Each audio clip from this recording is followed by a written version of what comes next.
아침에 눈을 뜨면서 이런 질문이 떠오른 적 있으신가요? 나는 지금 무엇을 하고 있는 걸까? 이게 내가 원했던 삶일까? 40대, 50대를 지나며 우리는 묘한 공허함을 경험합니다. 직장에서는 여전히 바쁘고 가정에서는 여전히 책임이 무겁지만 마음 한편에는 설명할 수 없는 불안이 자리 잡습니다. 젊었을 때의 열정은 어디로 갔는지, 꿈꾸던 미래는 왜 이렇게 달라졌는지 거울을 보며 낯선 내 모습에 당황하기도 합니다. 이것은 단순한 우울이나 피로가 아닙니다. 심리학자들은 이를 중년의 정체성 위기라고 부릅니다. 지금까지 열심히 살아왔는데 문득 내가 누구인지, 어디로 가고 있는지 알 수 없어지는 순간입니다.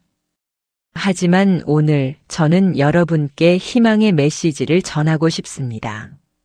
성경은 이 혼란의 시기를 단순한 위기가 아니라 하나님께서 우리를 더 깊은 차원으로 인도하시는 거룩한 초대로 봅니다.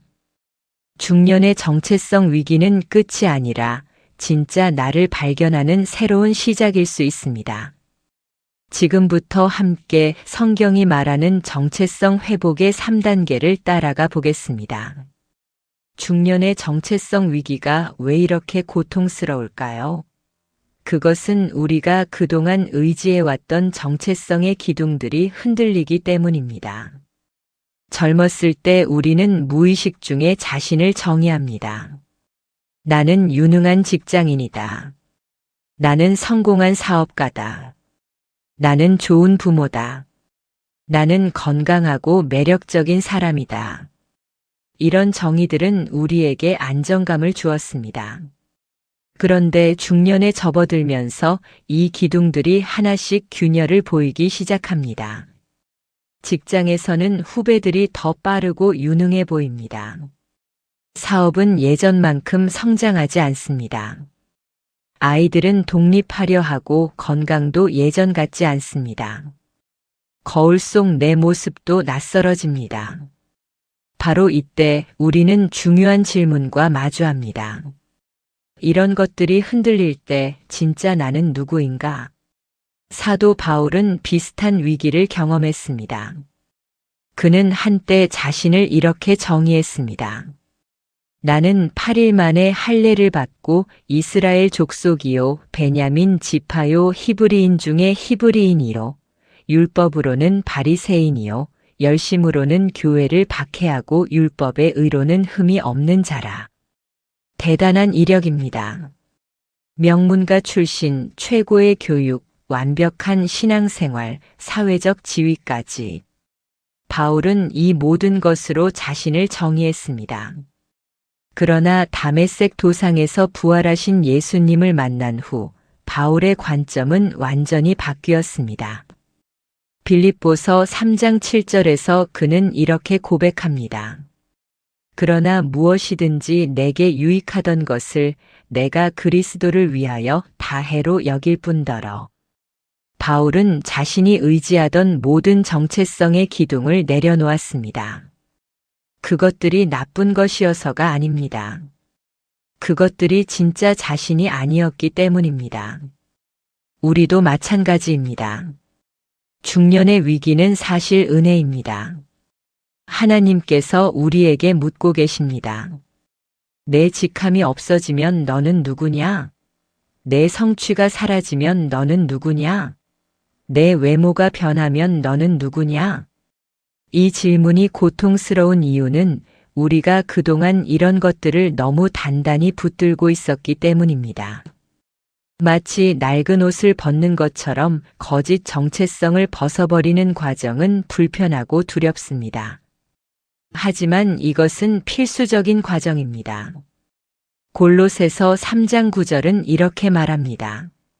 너희가 옛사람과 그 행위를 벗어버리고 옛사람이란 세상의 기준으로 자신을 정의하던 모습입니다.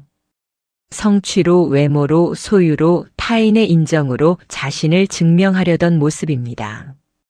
이제 하나님은 우리에게 이 낡은 옷을 벗으라고 하십니다. 실제로 이 과정을 경험한 한 형제님의 이야기를 나눠드리겠습니다. 그는 20년간 성공한 기업인으로 살았습니다. 임원 명함, 고급차, 넓은 사무실이 그의 정체성이었습니다. 그런데 사업이 어려워지면서 모든 것이 흔들렸습니다. 처음에는 극심한 우울과 수치심이 찾아왔습니다. 나는 실패자다. 나는 쓸모없다. 이런 생각들이 그를 짓눌렀습니다. 하지만 그 고통 속에서 그는 중요한 깨달음을 얻었습니다. 내 가치는 직함에 있지 않았구나. 하나님께서 지금 내게 진짜 나를 보여주고 계시는구나. 그는 무너진 사업보다 더 중요한 것을 발견하기 시작했습니다. 가족과의 진정한 관계, 오랫동안 미뤄왔던 봉사, 그리고 하나님과의 더 깊은 교제. 모든 것을 잃었다고 생각했지만 오히려 진짜 자신을 찾아가고 있었습니다. 여러분도 지금 무언가를 잃어가는 중이라면 두려워하지 마십시오. 하나님께서는 쓸데없는 것을 벗겨내시는 중입니다. 거짓된 정체성의 옷을 벗겨내시는 중입니다. 이 과정은 고통스럽지만 필요합니다. 왜냐하면 그 다음 단계에서 하나님은 우리에게 완전히 새로운 정체성을 입혀주실 것이기 때문입니다. 낡은 옷을 벗었다면 이제 새 옷을 입을 차례입니다. 그리고 하나님께서 우리에게 입혀주시는 이 새 옷은 세상의 어떤 것과도 비교할 수 없이 영광스럽습니다. 골로새서 3장 10절은 이렇게 계속됩니다. 새 사람을 입었으니 이는 자기를 창조하신 이의 형상을 따라 지식에까지 새롭게 하심을 입은 자니라. 새 사람. 이것이 우리의 진정한 정체성입니다. 그렇다면 이 새 사람은 정확히 누구일까요? 첫째, 우리는 하나님의 자녀입니다. 요한복음 1장 12절은 선포합니다.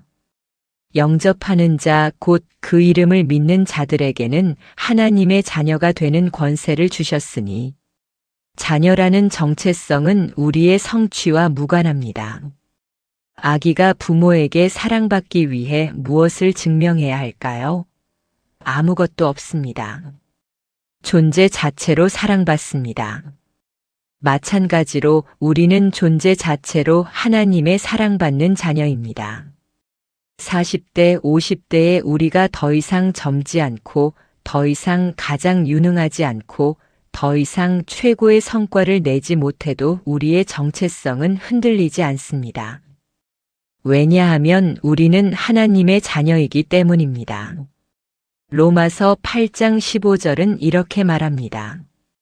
너희는 다시 무서워하는 종의 영을 받지 아니하고 양자의 영을 받았으므로 우리가 아빠 아버지라고 부르짖느니라. 우리는 종이 아니라 자녀입니다. 종은 성과로 평가받지만 자녀는 관계로 사랑받습니다. 이것이 우리 정체성의 핵심입니다. 둘째, 우리는 그리스도 안에서 새로운 피조물입니다. 고린도후서 5장 17절은 이렇게 선포합니다. 그런즉 누구든지 그리스도 안에 있으면 새로운 피조물이라 이전 것은 지나갔으니 보라 새 것이 되었도다. 중년의 위기가 주는 가장 큰 거짓말은 이것입니다. 이제 다 끝났어. 내 인생은 내리막길이야. 더 이상 새로운 것은 없어. 하지만 하나님의 말씀은 정반대를 선포합니다. 나이가 얼마든, 과거가 어떠하든, 현재 상황이 어떠하든, 그리스도 안에서 우리는 새로운 피조물입니다. 매일 아침 새로운 은혜로 시작할 수 있습니다. 예레미야 애가 3장 22절부터 23절은 이렇게 노래합니다. 여호와의 인자와 긍휼이 무궁하심으로 우리가 진멸되지 아니함이니이다. 이것들이 아침마다 새로우니 주의 성실하심이 크시도소이다. 40대, 50대는 끝이 아닙니다. 오히려 더 깊고 의미 있는 시작이 될 수 있습니다. 하나님께서는 우리를 새롭게 하시는 분이시기 때문입니다. 셋째, 우리는 하나님의 걸작입니다. 에베소서 2장 10절은 이렇게 말합니다. 우리는 그가 만드신 바라 그리스도 예수 안에서 선한 일을 위하여 지으심을 받은 자니 이 일은 하나님이 전에 예비하사 우리로 그 가운데서 행하게 하려 하심이니라. 그리스어 원문에서 만드신 바라는 단어는 포이에마입니다. 여기서 영어 단어 포엄이 나왔습니다. 즉, 우리는 하나님의 시, 하나님의 예술 작품, 하나님의 걸작입니다. 중년에 접어들면서 우리는 자주 자신을 평범하고 쓸모없다고 느낍니다. 젊은 사람들에 비해 뒤처진다고 생각합니다. 하지만 하나님의 눈에 우리는 걸작입니다. 그리고 이 구절의 놀라운 부분은 하나님께서 우리를 통해 이루실 선한 일을 이미 예비하셨다는 것입니다. 우리가 40대든 50대든 60대든 하나님께는 우리를 통해 이루실 아름다운 계획이 있습니다. 실제로 성경을 보면 많은 사람들이 중년 이후에 가장 중요한 사명을 받았습니다. 모세는 80세에 이스라엘을 출애굽시키는 부르심을 받았습니다. 아브라함은 75세에 고향을 떠나 하나님의 약속을 따라갔습니다. 사라는 90세에 아들을 낳았습니다. 이들의 이야기는 우리에게 말합니다. 나이는 제한이 아니라 하나님께서 더 깊은 신뢰와 지혜로 우리를 사용하시는 기회입니다. 한 자매님의 간증을 나눠드리겠습니다. 그녀는 45세까지 전업주부로 살았습니다. 아이들이 자라면서 그녀는 정체성의 공허함을 느꼈습니다. 이제 나는 누구지? 엄마 역할 외에 나는 무엇이지? 하지만 기도 중에 하나님께서는 그녀에게 새로운 정체성을 보여주셨습니다. 너는 내 자녀이고 나는 너를 통해 아직 이루실 일이 많다. 그녀는 작은 발걸음을 내디뎠습니다. 동네 교회에서 상처받은 여성들을 위한 소그룹을 시작했습니다. 처음에는 2~3명이 모였습니다. 하지만 그녀의 진심 어린 경청과 위로가 입소문을 타면서 지금은 수십 명의 여성들이 그녀의 사역을 통해 치유받고 있습니다. 그녀는 말합니다. 45세에 내 인생의 가장 의미 있는 장이 시작되었어요. 젊었을 때는 이해하지 못했던 아픔을 이제는 이해하고 그 아픔을 통해 다른 사람들을 위로할 수 있게 되었어요. 이것이 바로 하나님께서 우리에게 주시는 진정한 정체성입니다. 나이, 외모, 성취와 무관하게 우리는 하나님의 사랑받는 자녀이고 새로운 피조물이며 하나님의 걸작입니다. 그리고 이 정체성을 발견할 때 우리는 3번째 단계로 나아갈 수 있습니다. 진정한 정체성을 발견했다면 이제는 그 정체성 안에서 살아갈 차례입니다. 하나님께서는 우리에게 정체성만 주시는 것이 아니라 그 정체성에 걸맞는 사명도 주십니다. 중년의 위기를 극복한다는 것은 단순히 과거로 돌아가거나 젊음을 되찾는 것이 아닙니다. 오히려 하나님께서 우리에게 주신 독특한 여정, 경험, 지혜를 가지고 새로운 장을 시작하는 것입니다. 사도 바울은 빌립보서 3장 12절에서 이렇게 고백합니다. 내가 이미 얻었다 함도 아니요 온전히 이루었다 함도 아니라 오직 내가 그리스도 예수께 잡힌 바 된 그것을 잡으려고 달려가노라. 주목할 점은 바울이 이 말을 했을 때 그는 이미 중년을 넘긴 나이였다는 것입니다. 하지만 그는 여전히 달려간다고 말합니다. 여전히 추구할 것이 있고 여전히 나아갈 방향이 있다고 말합니다. 바울은 13절에서 계속합니다. 형제들아 나는 아직 내가 잡은 줄로 여기지 아니하고 오직 한 일 즉 뒤에 있는 것은 잊어버리고 앞에 있는 것을 잡으려고. 여기서 핵심은 뒤에 있는 것은 잊어버리고입니다. 과거의 영광도, 과거의 실패도, 과거의 정체성도 내려놓고 앞으로 하나님께서 이루실 일에 집중하는 것입니다. 중년의 위기를 경험하는 많은 분들이 과거에 붙잡혀 있습니다. 젊었을 때가 좋았는데, 그때로 돌아갈 수만 있다면, 혹은 과거에 이루지 못한 것들이 너무 많아. 이제는 너무 늦었어. 하지만 바울은 다른 관점을 제시합니다. 뒤를 돌아보지 말고 앞을 보라. 과거에 얽매이지 말고 미래를 향해 달려가라. 하나님께서 예비하신 새로운 사명을 향해 나아가라. 그렇다면 중년의 우리에게 주어지는 새로운 사명은 무엇일까요? 첫째, 다음 세대를 세우는 사명입니다. 디모데후서 2장 2절은 말합니다. 또 내가 많은 증인 앞에서 내게 들은 바를 충성된 사람들에게 부탁하라. 그들이 또 다른 사람들을 가르칠 수 있으리라. 중년은 인생의 정점에서 물러나는 시기가 아니라 우리가 배운 것을 다음 세대에 전수하는 시기입니다. 우리의 실패에서 배운 교훈, 우리의 성공에서 얻은 지혜, 우리가 경험한 하나님의 신실하심을 다음 세대와 나누는 것입니다. 생각해 보십시오. 20대, 30대에는 배우기 바빴습니다. 이제 40대, 50대에는 가르칠 차례입니다. 우리의 경험은 헛되지 않습니다. 그것은 다음 세대를 위한 귀한 자산입니다. 둘째, 깊은 관계를 세우는 사명입니다. 젊었을 때는 넓은 인맥과 많은 활동에 집중했다면 중년에는 진정으로 의미 있는 관계에 집중할 수 있습니다. 전도서 4장 9절에서 10절은 말합니다. 두 사람이 한 사람보다 나음은 그들이 수고함으로 좋은 상을 얻을 것임이라. 혹시 그들이 넘어지면 하나가 그 동물을 붙들어 일으키려니와 홀로 있어 넘어지고 붙들어 일으킬 자가 없는 자에게는 화가 있으리라. 중년은 우리에게 관계의 소중함을 새롭게 깨닫게 합니다. 성공보다 사랑하는 사람들과의 시간이 더 중요하다는 것을, 성취보다 진정한 우정이 더 가치 있다는 것을 알게 됩니다. 이제는 경쟁이 아니라 협력으로, 과시가 아니라 나눔으로, 판단이 아니라 이해로 사람들과 관계 맺을 수 있습니다. 이것이야말로 중년의 하나님께서 우리에게 주시는 아름다운 사명입니다. 셋째, 더 깊은 영적 여정을 추구하는 사명입니다. 시편 92편 12절에서 14절은 이렇게 노래합니다. 의인은 종려나무같이 번성하며 레바논의 백향목같이 성장하리로다.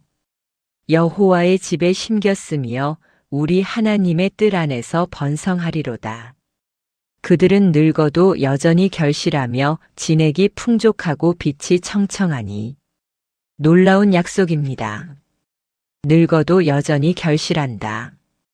중년과 노년이 쇠퇴의 시기가 아니라 오히려 더 깊은 열매를 맺는 시기라는 것입니다. 젊었을 때의 신앙은 열정적이고 활동적일 수 있습니다. 하지만 중년의 신앙은 깊이와 성숙함이 있습니다.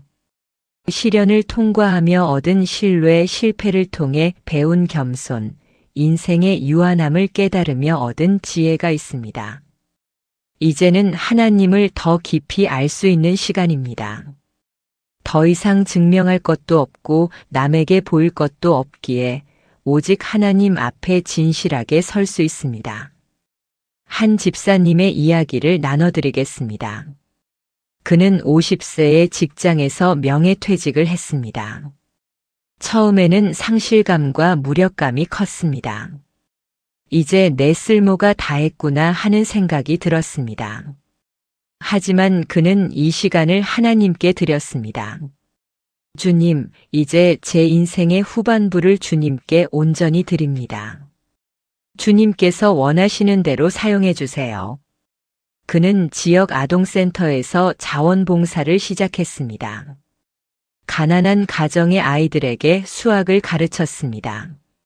처음에는 단순히 시간을 보내는 것이라 생각했지만 점차 그는 이것이 하나님의 부르심임을 깨달았습니다. 어느 날 한 아이가 그에게 말했습니다. 선생님, 제 아빠는 저를 안 돌봐주는데 선생님은 왜 저를 이렇게 챙겨주세요?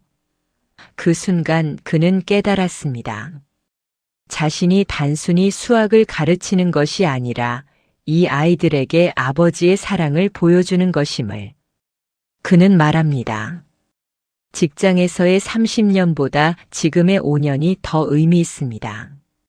젊었을 때는 제 성공을 위해 살았지만 이제는 하나님의 사랑을 전하며 삽니다. 이것이 바로 새로운 사명으로의 나아감입니다. 과거의 정체성을 내려놓고 하나님께서 주신 진정한 정체성을 발견하고 그 정체성 안에서 하나님께서 예비하신 새로운 길을 걷는 것입니다. 빌립보서 3장 14절은 이렇게 선포합니다. 표대를 향하여 그리스도 예수 안에서 하나님이 위에서 부르신 부름의 상을 위하여 달려가노라. 우리에게도 표대가 있습니다. 나이가 들어도 상황이 변해도 여전히 향해야 할 목표가 있습니다. 그것은 하나님께서 위에서 부르신 부르심입니다. 중년의 정체성 위기는 끝이 아니라 새로운 시작입니다. 거짓된 정체성을 벗어버리고 하나님 안에서 진정한 자신을 발견하고 새로운 사명으로 나아가는 거룩한 여정입니다. 사랑하는 여러분, 오늘 우리는 함께 중년의 정체성 위기를 극복하는 성경적 3단계를 살펴보았습니다. 첫째, 거짓 정체성의 벗어버림. 세상의 기준으로 자신을 정의하던 낡은 옷을 벗는 과정입니다. 이것은 고통스럽지만 필수적인 과정입니다. 둘째, 하나님 안에서의 진정한 정체성 발견. 우리는 하나님의 사랑받는 자녀이고 새로운 피조물이며 하나님의 걸작입니다. 셋째, 새로운 사명으로의 나아감. 하나님께서 우리에게 주신 독특한 경험과 지혜를 가지고 다음 세대를 세우고 깊은 관계를 맺고 더 깊은 영적 여정을 걷는 것입니다. 이사야 43장 18절에서 19절은 이렇게 선포합니다. 너희는 이전 일을 기억하지 말며 옛적 일을 생각하지 말라. 보라, 내가 새 일을 행하리니 이제 나타낼 것이라. 너희가 그것을 알지 못하겠느냐? 반드시 내가 광야의 길을 사막의 강을 내리니. 하나님께서는 지금도 새 일을 행하십니다. 여러분의 광야 같은 상황에 길을 내시고 사막 같은 마음에 강을 흐르게 하십니다. 중년의 정체성 위기로 힘들어하고 계신가요? 이것은 끝이 아닙니다. 하나님께서 여러분을 더 깊은 차원으로 인도하시는 초대입니다. 과거에 의지하던 것들이 무너지고 있나요? 두려워하지 마십시오. 하나님께서 더 견고한 기초 위에 여러분을 세우고 계십니다. 앞으로의 미래가 불확실해 보이나요? 소망을 잃지 마십시오. 하나님께서는 여러분을 통해 이루실 아름다운 계획을 이미 예비하셨습니다. 로마서 8장 28절은 우리에게 확신을 줍니다. 우리가 알거니와 하나님을 사랑하는 자, 곧 그의 뜻대로 부르심을 입은 자들에게는 모든 것이 합력하여 선을 이루느니라. 중년의 혼란도 상실감도 불안도 하나님의 손 안에서 합력하여 선을 이룹니다. 하나님께서는 이 모든 과정을 통해 우리를 빚으시고 정죄하시고 더 아름답게 만드십니다. 그러니 오늘 여러분의 상황이 어떠하든 이렇게 고백하시기 바랍니다. 나는 하나님의 사랑받는 자녀입니다. 나는 그리스도 안에서 새로운 피조물입니다. 나는 하나님의 걸작이며 하나님께서는 나를 통해 이루실 아름다운 계획을 가지고 계십니다. 중년은 끝이 아니라 새로운 시작입니다. 나는 하나님의 은혜 안에서 새로운 사명을 향해 나아갑니다. 여러분 한 분 한 분에게 하나님의 평안과 회복의 은혜가 충만하기를 축복합니다. 오늘도 여러분과 함께 이 귀한 시간을 나눌 수 있어서 감사합니다. 오늘 말씀이 여러분에게 위로와 희망이 되었기를 바랍니다. 이 채널에서는 계속해서 중년의 삶을 살아가는 분들에게 성경적인 지혜와 실제적인 위로의 메시지를 전하고 있습니다. 만약 오늘 영상이 도움이 되셨다면 구독 버튼을 눌러주시고 알림 설정을 해주시면 새로운 영상을 가장 먼저 받아보실 수 있습니다. 그리고 주변에 중년의 정체성 위기로 힘들어하는 분들이 계시다면 이 영상을 공유해 주세요. 작은 나눔이 누군가에게는 큰 위로가 될 수 있습니다. 여러분의 삶 가운데 하나님의 은혜가 날마다 새롭게 임하기를 기도합니다. 다음 영상에서 또 만나 뵙겠습니다. 감사합니다.